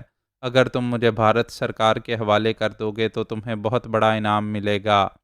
میرے پاس بھی اتنی دولت ہے کہ تمہارا منہ موتیوں سے بھر دوں گا۔ پتواری نے کہا، بھارت سرکار کو ہماری اصلیت معلوم ہو جائے گی تو وہ ہمیں تھانے کچہری میں گھسیٹتی پھرے گی۔ ہاں، تم ہمیں زیادہ سے زیادہ مال دو گے تو ہم تمہارے گھر میں تمہیں لے جائیں گے۔ کالیا نے کہا، مجھے یہاں سے لے چلو، میں ایک فون کروں گا تو تم جہاں کہو گے وہاں لاکھوں روپے آ جائیں گے۔ پتواری نے اپنے دو آدمیوں سے کہا، بھیرو، ننکا، تم دونوں باہر جا کر چھپ جاؤ، وہ پاکستانی جاسوس آنے والا ہوگا۔ پہلے ہم اسے نرک پہنچائیں گے، پھر کالیا کو یہاں سے لے جائیں گے۔ بھیرو اور ننکا وہاں سے چلتے ہوئے جھونپڑی سے باہر آئے۔ ایک نے دوسرے سے پوچھا، یہاں چھاگلا پہرے پر تھا، کہاں چلا گیا؟ دوسرے نے کہا، آج اس کا پیٹ خراب تھا، سامنے کھیت میں گیا ہوگا۔ تم ادھر جا کر مورچہ بناؤ، میں ادھر جاتا ہوں۔ ان میں سے ایک دوسری طرف گیا اور دوسرا میری طرف آنے لگا۔ اسی وقت میں جھونپڑی کے برآمدے کی چھت پر چڑھا ہوا تھا۔ وہ برآمدے سے اتر کر دوسری طرف مڑنا چاہتا تھا، مگر چھاگلا کو زمین پر اوندا پڑا ہوا دیکھ کر ٹھٹک گیا۔ اسی وقت میں نے چھت پر سے چھلانگ لگائی، پھر اس کی گردن ایک ہاتھ سے دبوچتا ہوا زمین پر گرتے ہی چاقو کے 2 وار اس پر کیے۔ میری یہی کوشش تھی کہ آواز نہ ہو، دوسرے دشمن ہوشیار نہ ہوں۔ دوسری طرف جانے والا ادھر سے گھومتا ہوا جھونپڑی کے پیچھے جا سکتا تھا، پوجا کو دیکھ سکتا تھا۔ میں نے فوراً ہی زمین سے اٹھ کر دبے قدموں چلتے ہوئے سامنے کھلے ہوئے دروازے کے اندر دیکھا۔ وہاں کوئی نہیں تھا، سب دوسرے کمرے میں کالیا کے پاس تھے۔ میں اندر نہیں گیا۔ برآمدے میں دوسری طرف جا کر دیکھا، وہ دوسرا شخص مورچہ بنانے کے لیے سامنے ایک کھیت کی طرف جا رہا تھا۔ میں نے فاصلے کا اندازہ کیا، پھر 3 لمبی چھلانگیں لگاتا ہوا اس کی طرف جانے لگا۔ میری دوسری چھلانگ کی آواز پر وہ پلٹا۔ اس وقت تک میں نے تیسری چھلانگ لگاتے ہی چاقو اس کے جسم میں پیوست کر دیا۔ اس بار اس کی گردن دبوچنے یا اس کے منہ پر ہاتھ رکھنے کا موقع نہیں ملا، اس لیے اس کے حلق سے چیخ نکل گئی۔ میں نے چاقو سے دوسرا وار کیا، پھر اس کی گن اٹھا کر دوڑتا ہوا سامنے والے دروازے کی طرف تاریکی میں گیا۔ ایک ساتھی کی چیخ سن کر لال بہادر عرف للو اپنے ایک آدمی کے ساتھ گن لے کر دوڑتا ہوا بھیرو، ننکا اور چھاگلا کو آوازیں دیتا ہوا دروازے سے باہر آ گیا۔ اسی وقت میں نے تڑا تڑ کئی فائر کیے، دونوں کے ہاتھوں سے گنیں چھوٹ گئیں۔ وہ میری مسلسل فائرنگ سے بچ نہ سکے۔ واپس اندر جاتے جاتے انہیں کئی گولیاں لگیں۔ ان میں سے ایک نے چوکھٹ کے باہر اور ایک نے اندر گر کر دم توڑ دیا۔ پتواری کالیا کے پاس کھڑا ہوا تھا۔ فائرنگ کی آوازیں سنتے ہی وہ دوڑتا ہوا کھڑکی کی طرف گیا۔ کالیا نے بتایا تھا کہ اسے یہاں لانے والا اکیلا ہے، لہٰذا پتواری نے سوچا پچھلی کھڑکی سے باہر آ کر چھپتے ہوئے اور دوڑتے ہوئے آ کر اس اکیلے دشمن کو گولیوں سے چھلنی کر دے گا۔ لیکن کھڑکی کے باہر پوجا کھڑی ہوئی تھی۔ میں اس سے کہہ چکا تھا کہ جب تک میں فائرنگ نہ کروں وہ گولی نہ چلائے، ضرورت پڑنے پر مداخلت کرے۔ اب وہ فائرنگ کی آوازیں سن چکی تھی، دونوں ہاتھوں سے ریوالور تھام کر میری طرف آنا چاہتی تھی، لیکن کھڑکی کھولنے کی آواز سن کر رک گئی۔ جیسے ہی کھڑکی کھلی، لالٹین کی روشنی میں پتواری کھڑکی کی چوکھٹ پر چڑھتا ہوا نظر آیا۔ پوجا نے ایک لمحہ بھی ضائع کیے بغیر ٹھائیں ٹھائیں کی آوازوں کے ساتھ 2 گولیاں چلائیں۔ وہ چیختا ہوا کھڑکی کی چوکھٹ سے الٹ کر کمرے کے اندر جا گرا۔ اس کے بعد اس کی چیخیں سنائی نہیں دیں۔ پوجا نے دیکھا وہ کمرے کے اندر فرش پر چاروں شانے چت پڑا تھا۔ اس کے دیدے پھیل کر ہمیشہ کے لیے ساکت ہو گئے تھے، اور چارپائی پر بندھا ہوا کالیا سر اٹھا کر کھڑکی کے باہر پوجا کو نیم روشنی میں سہم کر دیکھ رہا تھا۔ پوجا نے احتیاطی تدبیر کے مطابق زمین پر لیٹ کر بلند آواز سے کہا، میں پوجا بول رہی ہوں، اس جھونپڑی کے پیچھے تنہا ہوں، مجھے دشمن سمجھ کر گولی نہ چلانا، کوئی دشمن آئے گا تو میں نمٹ لوں گی۔ اسے دور سے میری آواز سنائی دی، میں نے للو کہلانے والے چوکیدار کے علاوہ 4 دشمنوں کو ختم کر دیا ہے، صرف ایک رہ گیا ہے، اس سے ہوشیار رہو۔ وہ بولی، اس باقی رہ جانے والے ایک کو میں نے گولی مار دی ہے، اس کا مطلب ہے تمام کچرا صاف ہو گیا ہے۔ ایک کچرا چارپائی سے بندھا ہوا ہے۔ میں تیزی سے چلتا ہوا پیچھے کی طرف آتے ہوئے بولا، پوجا گولی نہ چلانا، میں ہوں، چلی آؤ۔ وہ زمین سے اٹھ کر دوڑتے ہوئے آئی اور خوشی سے لپٹ کر بولی، میں سوچ بھی نہیں سکتی تھی کہ تم 6 مسلح بدماشوں کو تنہا ٹھکانے لگا دو گے۔ میں نے کہا، میں نے 6 کو نہیں 5 کو ختم کیا ہے، جو چھٹواں تھا یعنی چھٹا ہوا تھا اسے تم نے ہلاک کیا ہے۔ وہ ہنستے ہوئے اپنے چہرے پر میرے چہرے کو جھکاتے ہوئے اپنے خاموش لبوں سے مجھے انعام دینے لگی۔ میں جھوٹ کیوں بولوں، وہ مجھے پہلے بھی اچھی لگتی تھی، اب اس کا انداز مجھے اور اچھا لگ رہا تھا، لیکن عقل نے ایسے وقت ساتھ نہیں چھوڑا۔ میں نے اسے الگ کرتے ہوئے کہا، میری امی کا دشمن اس جھونپڑی میں ہے، اور اس دشمن کو اغوا کر کے لانے والا یہاں کسی بھی وقت آ سکتا ہے، ہمیں محتاط رہنا چاہیے۔ میں اسے ایک بازو کے حصار میں لے کر وہاں سے چلتا ہوا جھونپڑی کے سامنے آیا۔ ہم نے وہاں رک کر دور تک نظریں دوڑائیں۔ چاندنی رات میں جہاں تک دکھائی دیتا تھا وہاں تک کوئی نظر نہیں آ رہا تھا، اور نہ ہی کسی گاڑی کی آواز سنائی دے رہی تھی۔ میں نے کہا، پوجا، تم باہر تاریکی میں رہو، کسی قسم کی بھی آہٹ سن کر مجھے آواز دو، میں ابھی آتا ہوں۔ وہ ایک جگہ تاریکی میں چلی گئی۔ میں جھونپڑی کے دوسرے کمرے میں آیا۔ کالیا مجھے دیکھتے ہی ایک دم سے سہم کر بولا، تو تم مجھ سے کوئی سوال نہ کرنا، صرف میرے سوالوں کے جواب دو، ورنہ گولی مار دوں گا۔ نہیں، عقل سے کام لو، مجھے مار ڈالو گے تو راہ والے تمہاری ماں کو زندہ نہیں چھوڑیں گے۔ ہاں، اتنی سی عقل مجھ میں ہے، میں تمہیں گولی نہیں ماروں گا، لیکن اپنی امی کی رہائی کے لیے تمہیں ایک جگہ سے دوسری جگہ گھسیٹتا رہوں گا۔ اب میرے سوال کا جواب دو، تم راہ کے پشکر ٹریننگ سینٹر میں تھے، وہاں سے تمہیں یہاں کون لایا ہے؟ میں قسم کھا کر کہتا ہوں اسے نہیں جانتا، وہ بہت چالاک بھی ہے اور درندہ قاتل بھی۔ وہ راہ کے ایک بڑے افسر کا بھیس بدل کر پشکر ٹریننگ سینٹر میں گیا تھا۔ وہاں کے افسران سے اس نے کہا کہ ڈاکٹر آمنہ کا بیٹا فرمان آیا ہوا ہے، میری جان کو خطرہ ہے، اس لیے مجھے دوسری خفیہ جگہ ٹرانسفر کرنے کے لیے آیا ہے۔ اس طرح وہ مجھے یہاں لے آیا۔ تمہاری اس بات کا یقین ہے کہ وہ بڑی چال بازی سے تمہیں وہاں سے نکال لایا ہے، لیکن یہ کیسے یقین کروں کہ تم اسے نہیں جانتے ہو؟ تم سے کوئی تعلق ضرور ہے، اس لیے وہ تمہاری خاطر راہ جیسی خطرناک تنظیم سے ٹکرا رہا ہے۔ بھگوان کی سوگند، میری خود سمجھ میں نہیں آ رہا ہے کہ وہ خطرات مول لے کر مجھے کہاں لے جانا چاہتا ہے۔ وہ صبح سے پہلے یہاں آئے گا، ضرور آئے گا، وہ بالکل تنہا ہے، تم اس سے پوچھ سکتے ہو، پھر میری سچائی پر یقین آ جائے گا۔ جو ٹیپ اس کے منہ پر چپکایا گیا تھا ایک طرف رکھا ہوا تھا، میں نے اسے اٹھا کر دوبارہ اس کے منہ سے چپکا دیا۔ جو بھی اسے وہاں لایا تھا اس کا انتظار کرنا ضروری تھا، یہ معلوم کرنا ضروری تھا کہ وہ میری امی کے دشمن سے کیوں دشمنی کر رہا ہے۔ میں اس کمرے سے نکل کر باہر پوجا کے پاس آ گیا۔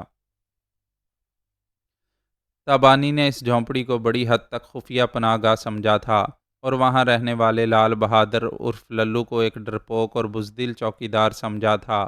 جھونپڑی کے 3 کمروں کو اچھی طرح دیکھا تھا، کہیں بھی ہتھیار نہیں تھا۔ تیسرے کمرے میں ایک مٹی سے بنے ہوئے چھوٹے سے چبوترے پر ہنومان جی کی مورتی رکھی ہوئی تھی۔ اس نے للو کو ریوالور دکھا کر ڈرایا تھا اور نوٹوں کی ایک گڈی دے کر کہا تھا کہ اس زخمی لنگڑے کو وہاں رکھا جائے، وہ 2 گھنٹے کے لیے ضروری کام سے جا رہا ہے، پھر واپس آ کر صبح سے پہلے کالیا کو لے جائے گا۔ وہ فون کے ذریعے ڈی جی دھاون سے سودا کرنا چاہتا تھا کہ وہ کالیہ کو زندہ سلامت رکھنا چاہتا ہے تو ڈاکٹر آمنہ کو رہا کر دے۔ اس کے پاس جو موبائل تھا اس کی بیٹری ختم ہو گئی تھی، اسے ریچارج کرنے کی ضرورت تھی، لہٰذا اسے کسی قریبی شہر میں فون کرنے کے لیے جانا پڑا۔ فون پر ڈی جی دھاون سے باتیں ہوئیں، پھر یہ طے پایا کہ دھاون 40 منٹ کے بعد ڈاکٹر آمنہ سے فون پر بات کرائے گا۔ اسے مزید 40 منٹ تک اس جھونپڑی سے دور رہنا پڑا۔ پھر اس نے ڈی جی دھاون سے موبائل پر رابطہ کیا۔ اس نے کہا، ہیلو تابانی، اس وقت میں ڈاکٹر آمنہ کے پاس ہوں، ان سے بات کرو۔ چند سیکنڈ کے بعد آمنہ کی آواز سنائی دی، ہیلو تابانی، یہ کیا حماقت ہے؟ تم جانتے ہو کہ مریض دوست ہو یا دشمن، میرے لیے وہ صرف مریض ہوتے ہیں۔ تم کالیہ کو کہاں لے گئی ہوں؟ آپ کی عظیم شخصیت نے مجھے سمجھایا ہے کہ مجھے عورت کہلانے میں فخر کرنا چاہیے۔ میں آپ کی طرح بے مثال ڈاکٹر تو نہیں بن سکتی، لیکن زندگی ساتھ دیتی رہی تو انسانیت کے لیے اچھے کارنامے انجام دینے کی کوشش کرتی رہوں گی۔ شاباش تبانی، تم نے میرا دل خوش کر دیا۔ دھاون صاحب ابھی کہہ رہے تھے کہ تم نے مجھے رہائی دلانے کے لیے کالیہ کو اغوا کیا ہے۔ تم یہ نہیں جانتی کہ کالیہ کے آپریشن میں دیر ہوگی تو زخم ناسور بن جائے گا۔ آپریشن کے سلسلے میں بڑے مسائل پیدا ہو جائیں گے۔ میں آج سے آپ کو اپنی امی کہہ رہی ہوں اور ایک بیٹی کی زبان سے وعدہ کر رہی ہوں کہ کالیہ کے آپریشن میں دیر نہیں ہونے دوں گی۔ پہلے آپ را کے ڈی جی دھاون کی ایک سیاسی چال کو سمجھ لیں۔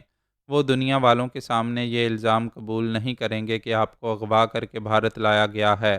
اس بدنامی سے بچنے کے لیے کالیہ کا آپریشن کامیاب ہوتے ہی وہ آپ کو ہلاک کر دیں گے۔ پلیز امی، میری یہ بات مان لیں۔ بھارت اور پاکستان کے علاوہ اپنے پسندیدہ ملک کے کسی شہر میں کالیہ کا آپریشن کریں۔ بیٹی، میں اپنے لیے تمہارے پیار بھرے جذبات کو سمجھ رہی ہوں۔ تم میری سلامتی چاہتی ہو، لیکن دوسرے کسی ملک میں کالیہ کو پہنچانے میں دیر ہو سکتی ہے۔ کوئی دیر نہیں ہوگی۔ کالیہ ان کے لیے اتنا اہم ہے کہ وہ اپنے خاص طیارے میں کل ہی اسے اس ملک میں پہنچا سکتے ہیں جہاں آپ اس کا آپریشن کریں گی۔ اپنا فون آن رکھو، میں دھاون سے بات کر رہی ہوں۔ ڈاکٹر آمنہ نے ڈی جی دھاون سے کہا، آپ کل ہی کالیہ کو اپنے خاص طیارے میں لندن بھیج دیں گے تو آپریشن میں دیر نہیں ہوگی۔ ڈی جی دھاون نے کہا، ہم اپنے خاص طیارے سے کل ہی اسے لندن بھیج دیں گے، مگر کالیہ ہے کہاں؟ ڈاکٹر آمنہ نے تابانی سے کہا، کالیہ کو دھاون صاحب کے حوالے کر دو، اسے کل لندن بھیج دیا جائے گا۔ سوری امی، آپ پھر ان کی چال بازی نہیں سمجھ رہی ہیں۔ میری شرط یہ ہے کہ کل صبح کی فلائٹ سے پہلے آپ کو لندن روانہ کیا جائے گا۔ آپ کی روانگی کے 10 گھنٹے بعد میں آپ کو لندن فون کروں گی۔ اس طرح یقین ہوگا کہ آپ یہاں کی قید سے نکل کر لندن پہنچ گئی ہیں۔ یہ معلوم ہوتے ہی میں ڈی جی دھاون کو بتا دوں گی کہ وہ کالیہ کو کہاں سے لے جا سکتے ہیں۔ تھوڑی دیر خاموشی رہی، پھر ڈی جی دھاون کی غراتی ہوئی آواز سنائی دی، تم خود کو بہت چالاک سمجھتی ہو، کیا میں فریبی ہوں؟ کیا ڈاکٹر آمنہ اور کالیہ دونوں ایک ہی خاص طیارے سے نہیں جا سکتے؟ نہیں جا سکتے، تم جھوٹے اور فریبی ہو۔ پہلے میری امی جائیں گی، اس کے 11 گھنٹے کے بعد کالیہ کو تمہارے حوالے کیا جائے گا۔ اگر تم نے انکار کیا تو میں کالیہ کی بیٹی شلپا کو ابھی بتاؤں گی کہ تم جان بوجھ کر اس کے باپ کے آپریشن میں دیر کر رہے ہو۔ پھر وہ را کے خلاف آپریشن کرے گی تو تمہارے ہوش اڑ جائیں گے۔ وہ نرم پڑ گیا، ٹھنڈا ہو کر بولا، ٹھیک ہے، ہم ابھی خاص طیارے سے ڈاکٹر آمنہ کو لندن روانہ کر رہے ہیں۔ یہ ہوئی نا بات۔ میں امی سے باتیں کر کے ان کے لندن پہنچ جانے کا یقین کرتے ہی کل شام کو 4 یا 5 بجے کالیہ کو تمہارے حوالے کر دوں گی۔ فون پر آمنہ کی آواز سنائی دی، بیٹی، میں نے سنا ہے کہ میرا بیٹا فرمان بھارت میری خاطر آیا ہے۔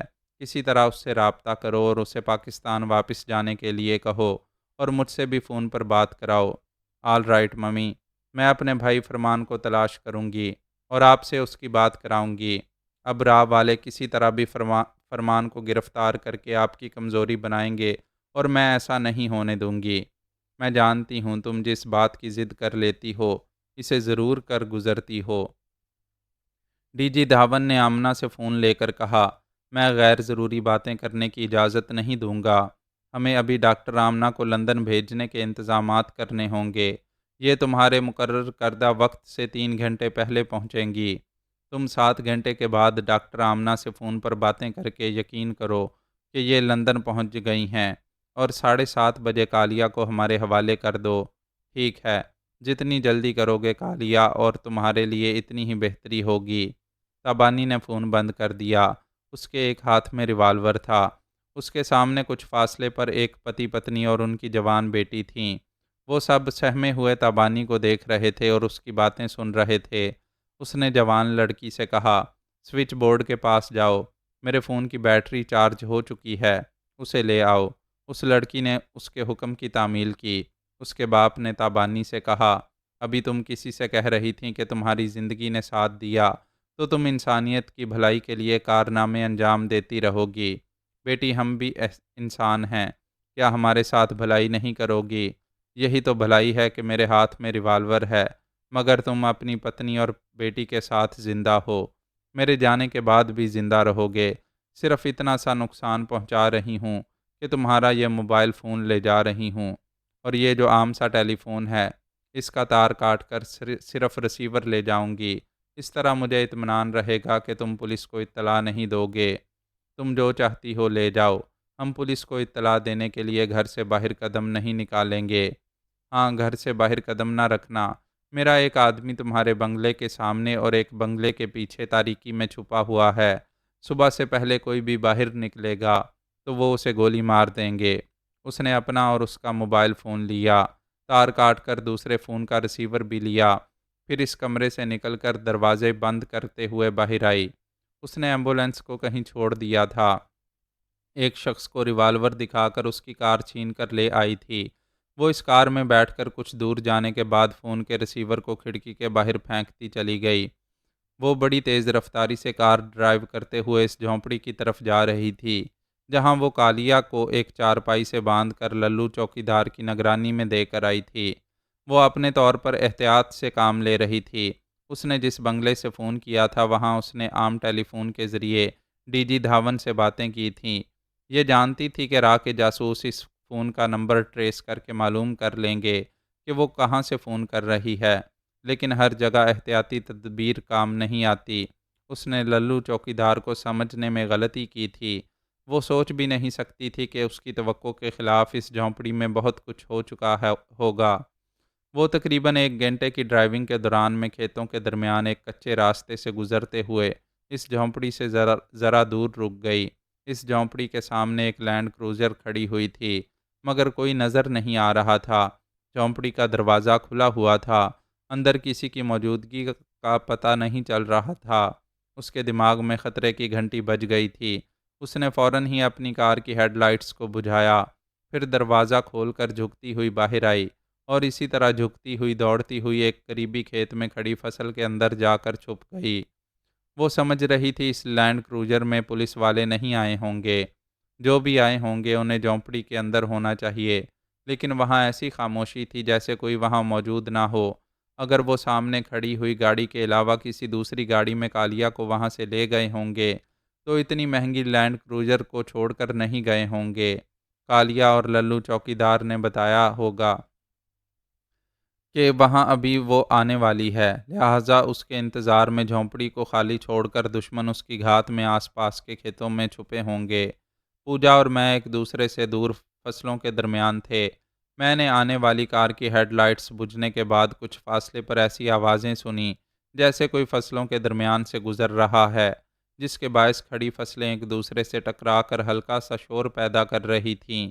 میں نے اونچی آواز میں کہا، اگر تم کالیا کو لانے والے وہی شخص ہو تو ہم تم سے دشمنی نہیں کریں گے، ورنہ ہماری دشمنی تمہیں کتنی مہنگی پڑے گی، اس کا اندازہ تم جھونپڑی کے قریب جا کر سکتے ہو۔ اس کے اندر اور باہر تمہیں 6 لاشیں ملیں گی۔ کالیا ہماری ضرورت ہے، اس لیے اسے اسی کمرے میں چارپائی پر بندھا ہوا چھوڑ دیا ہے۔ اب تم بتاؤ کہ کالیا تمہاری ضرورت کیوں ہے؟ تابانی نے کہا، تم کالیا کو ہماری ضرورت کہہ رہے ہو، اس کا مطلب ہے تم اکیلے نہیں ہو، تمہارے ساتھ اور بھی کئی ہیں۔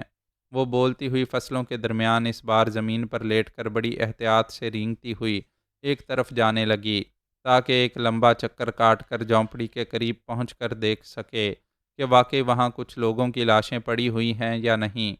میں نے کہا، مجھ سے یہ نہ پوچھو کہ میں اکیلا ہوں یا ایک فوج کے ساتھ ہوں، میری بات کا جواب دو۔ تم کالیا کو پشکر ٹریننگ سینٹر سے اغوا کر کے کیوں لائے ہو؟ تابانی سوچ رہی تھی کہ اسے مخاطب کرنے والا تنہا نہیں ہے۔ اگر وہ جواباً کچھ نہ کچھ کہتی رہے گی، اس شخص کے ساتھی اس کی آواز کی سمت آ کر اسے گولیوں سے بھون ڈالیں گے۔ میں نے کہا، تم خاموش رہ کر بھاگ نہیں سکو گے۔ میں تمہاری کار کے قریب آ چکا ہوں، تمہیں واپس بھاگنے نہیں دوں گا۔ میری باتوں کے دوران میں وہ زمین پر رینگتی ہوئی مجھ سے دور اور جھونپڑی کے قریب ہوتی جا رہی تھی۔ ایسے ہی وقت اسے چاندنی میں پوجا دکھائی دی۔ پوجا اسے نہ دیکھ سکی کیونکہ تابانی اس کی پشت کی طرف سے آ رہی تھی۔ میں نے بلند آواز سے کہا، اگر تم چاہتے ہو کہ ان لاشوں میں تمہاری لاش کا اضافہ نہ ہو تو بات کرو۔ تمہاری خاموشی سے مکاری ظاہر ہو رہی ہے۔ پوجا، تم جہاں بھی ہو ہوشیار رہو اور اپنے چاروں طرف نظر رکھو۔ میری بات کا جواب نہ دو، اسی طرح خاموش رہو۔ پوجا نے میری ہدایت کے مطابق دائیں بائیں دیکھا، پھر پیچھے دیکھنے کے لیے گھومنا چاہتی تھی۔ اسی لمحے تابانی نے زمین سے اٹھتے ہوئے اس پر چھلانگ لگائی، پھر اسے دبوچتے ہوئے اس کے ریوالور والے ہاتھ کو تھام لیا۔ بے اختیار پوجا نے چیخ کر مجھے آواز دی، فرمان! وہ نیچے پڑی ہوئی تھی۔ تابانی نے اپنا ریوالور اس کی پیشانی سے لگا کر کہا، خبردار، اب اپنے منہ سے آواز نہ نکالنا ورنہ… وہ کہتے کہتے رک گئی، پھر بولی، تم نے اپنے ساتھی کا نام لے کر پکارا تھا، کیا اس کا نام فرمان ہے؟ میں نے اپنی جگہ سے چیخ کر پوچھا۔ پوجا، کیا بات ہے، کوئی خطرہ ہے؟ تابانی نے کہا، میری بات کا جواب دو، کیا فرمان پاکستان سے آیا ہے؟ پوجا نے ہاں کے انداز میں جواب دیا۔ اس نے پوچھا، کیا یہ لیڈی سرجن آمنہ کا بیٹا ہے؟ پوجا نے پھر ہاں کے انداز میں سر ہلایا۔ تابانی اس کا ریوالور لے کر اس پر سے اٹھ گئی، پھر اس کا ہاتھ پکڑ کر اٹھانے کے بعد بلند آواز میں بولی، فرمان، تمہاری پوجا میری گن پوائنٹ پر ہے، لیکن میں اسے کوئی نقصان نہیں پہنچاؤں گی۔ کیا تم یقین کرو گے کہ میں دشمن نہیں دوست ہوں؟ پوجا کو میرے پاس بھیج دو، میں تمہیں دوست مان لوں گا۔ میں پوجا کو ابھی تمہارے حوالے کروں گی، پہلے اپنی ماں کا نام بتاؤ۔ ڈاکٹر آمنہ خاتون۔ جھونپڑی کے اندر جو لنگڑا چارپائی سے بندھا ہوا ہے، اس کا نام شمشیر سنگھ کالیا ہے۔ میں اسے یرغمال بنا کر اپنی امی کو راہ کی قید سے رہائی دلانا چاہتا ہوں۔ میں نے بھی تمہاری امی کو رہائی دلانے کے لیے کالیا کو اغوا کیا ہے۔ کیا تم یقین کرو گے کہ میں نے تمہاری امی سے دشمنی کا انداز اختیار کیا تھا، انہیں پاکستان سے اغوا کر کے لائی تھی؟ میں نے پوچھا، کیا تم مرد بن کر رہنے والی تابانی ہو؟ ہاں، مگر اب تمہاری امی کی عظمت اور حسن سلوک نے مجھے ان کا عقیدت مند بنا دیا ہے۔ میں بھی انہیں امی کہتی ہوں۔ اگر تم تھوڑی دیر کے لیے میری پچھلی دشمنی بھول جاؤ تو میں ابھی تمہاری امی سے بات کراؤں گی۔ کیا واقعی تم امی سے بات کرا سکتی ہو؟ ہاں، تمہارے یقین کرنے تک میں پوجا کو گن پوائنٹ پر جھونپڑی کے کھلے دروازے کے پاس لے جا رہی ہوں۔ وہاں تم ہمیں لالٹین کی روشنی میں دیکھتے رہو گے۔ میں نے دیکھا وہ فصلوں کے درمیان سے نکل کر پوجا کے ساتھ جھونپڑی کے دروازے پر آئی، پھر موبائل کے ذریعے رابطہ کرنے لگی۔ میں دبے قدموں چلتا ہوا لینڈ کروزر کے پیچھے آ کر کھڑا ہو گیا۔ وہ اونچی آواز میں بول رہی تھی، دھاون صاحب، آپ کے خصوصی طیارے میں فون کی سہولت ضرور ہوگی۔ میں ہر حال میں اپنی امی سے بات کرنا چاہتی ہوں۔ اس نے دوسری طرف سے کچھ سن کر کہا، ٹھیک ہے، میں 10 منٹ کے بعد آپ سے رابطہ کروں گی۔ اس نے فون بند کر کے اونچی آواز میں کہا، فرمان، تمہاری امی راہ کے ڈائریکٹر جنرل کے خصوصی طیارے میں لندن جا رہی ہیں۔ ابھی 10 منٹ کے بعد تم ان سے باتیں کر سکو گے۔ دراصل راہ والے یہ الزام اپنے سر نہیں لینا چاہتے تھے کہ عالمی شہرت رکھنے والی ہماری امی کو اغوا کر کے بھارت لایا گیا ہے۔ کالیا کے کامیاب آپریشن کے بعد وہ امی کو ہلاک کرنے کا منصوبہ بنا چکے تھے۔ اسی لیے میں نے کالیا کو یرغمال بنا کر انہیں مجبور کر دیا کہ کالیا کا آپریشن بھارت میں نہیں انگلینڈ میں ہوگا اور بھارت پر امی کے اغوا کرنے کا الزام نہیں لگایا جائے گا۔ ادھر ڈی جی دھاون نے طیارے کے عملے سے کہا، ابھی تابانی نام کی ایک عورت فون کرے گی، اسے ڈاکٹر آمنہ سے بات کرنے دی جائے۔ 10 منٹ کے بعد تابانی نے فون کیا۔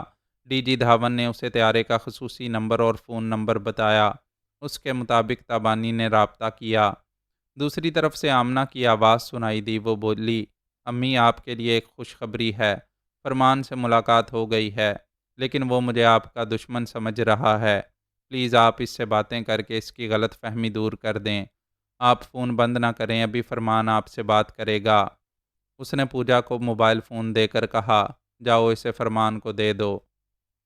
وہ فون لے کر گاڑی کے پیچھے آئی۔ میں نے بے چینی سے فون کو کان سے لگا کر کہا، ہیلو امی، میں فرمان بول رہا ہوں، السلام علیکم۔ وعلیکم السلام۔ اللہ تمہیں لمبی عمر دے بیٹے۔ تبانی مراد کو رہائی دلانے کے جنون میں مجھے بھارت لے گئی تھی، لیکن جلد ہی اسے اپنی غلطی کا احساس ہو گیا۔ اس نے میری جان بچانے کے لیے را کے ڈی جی دھاون کو مجبور کر دیا ہے کہ کالیہ کا آپریشن لندن کے ہسپتال میں کروں گی۔ ابھی میں طیارے میں سفر کر رہی ہوں۔